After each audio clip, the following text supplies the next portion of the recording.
কুটটা পরে জামাই ওরে এলাকাতে হারোডা রে বড় বিয়ার আগে করেছে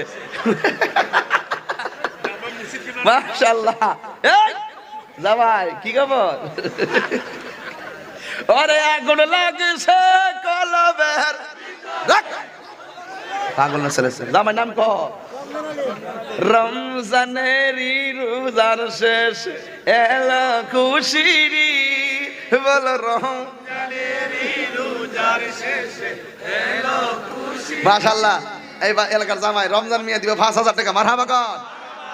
জামার গায়ে আগুন লাগিয়েছে আজকে দে বাবা লাগছে খেলা এই বাবা শেয়ারজ করে খেলা ইনশাআল্লাহ দে এই বেটা আর সিনিয়র লাগতো না 5000 টাকা আর লাগতো না আগামী বছর কিতা কাহিনী সব দিলাকা সাবজেক্ট মনে কিতা কো আগামী বাচ্চা লোক